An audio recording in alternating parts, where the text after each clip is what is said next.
நரேஷ், நான் முடிக்க போறேன். ஏதாவது சொல்ல விரும்புறேன்னு சொல்லலாம் சார். நிறைய சொல்ல வேண்டியிருக்கு, நீங்க முடிக்க போறேன்றீங்க. சரி, ஓகே, சொல்லி முடிச்சிடுறேன். ஃபர்ஸ்ட் விஷயம், அனைத்து கட்சி கூட்டணும் அப்படின்னு சொல்லி கேட்டுக்கிட்டு இருக்காங்க இல்லையா?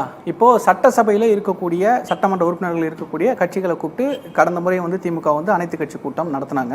டீலிமிட்டேஷன்ல எல்லா கட்சிகளையும் கூப்பிட்டாங்க. இப்போ டீலிமிட்டேஷன்ல ஏன் எம்பிஸை மட்டும் கூப்பிடுறோம் அப்படின்னா, பாராளுமன்றத்தில் அவர்களுடைய வாக்கெடுப்புக்கு இன்னைக்கு வந்து நம்ம நிற்கிறோம். அவங்க வாக்கெடுப்பு ஆதரவாக போகுதா, எதிர்த்து போகுதா, இல்லை அப்படின்னா வெளிநடப்பு செய்ய போறாங்களா? வெளிநடப்பு செஞ்சாலும் அது ஆதரிச்ச மாதிரி தான் அர்த்தம், நம்பர்ஸ் குறைய போகுது.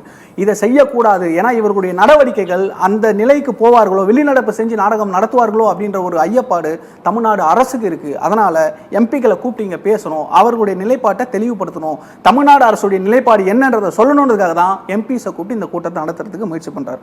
சட்டமன்றத்தில் அனைத்து கட்சிகளும் அனைத்து கட்சி ரெப்ரசன்டேஷன்ஸும் இருந்துதான் நம்ம வந்து தீர்மானம் ஏற்றி அனுப்பியிருக்கோம். இங்க தனியா ஒரு அனைத்து கட்சி கூட்டம் கூட்டி நடத்த வேண்டிய அவசியம் இல்லைன்றதை நீங்க சிடிஆர் அவர்கள் சொல்லியிருக்காரு. முக்கியமா இந்த குறுவை விவசாயி ஒருத்தர் காலில் பேசியிருந்தாரு, ரொம்ப வருத்தத்துக்குரிய விஷயம். என்ன அவர் கேட்டதுல நான் 100% நான் ஒத்துக்கிறேன். அவருடைய குறைபாடுகளும் அரசு செவி சாய்க்கும். 2023 ஹெக்டேருக்கு 15,000 சொச்சம் வந்து கொடுத்துருக்காங்க. அதுவும் வந்து சாகுபடி குறுவை விவசாயி செய்யாதவர்களுக்கு கிடைக்கல. அப்பவும் இதே நிலை இருந்திருக்கு. அன்னைக்கு விவசாயிகளுக்காக பேசாத கண்மூடித்தனமாக இங்க பாசாங்க ஆட்சி நடத்தி கொண்டிருந்த திராவிட முன்னேற்ற கழகம் எதிர்கட்சி ஆன உடனே இன்னைக்கு வந்து இந்த டிராமாவை இந்த பக்கம் பிளே பண்றாங்க. முக்கியமா ஒரே ஒரு விஷயம் சொல்லி முடிச்சிடறேன் சார்.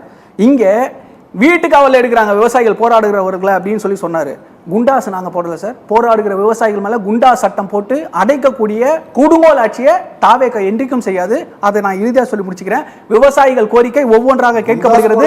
வீட்டுக்கு அவள் வைப்பீங்க சார். ஆமா, போராட கூட உரிமை கிடையாது. ஆமாமா, நீங்க வந்து நீங்க அந்த அதாவது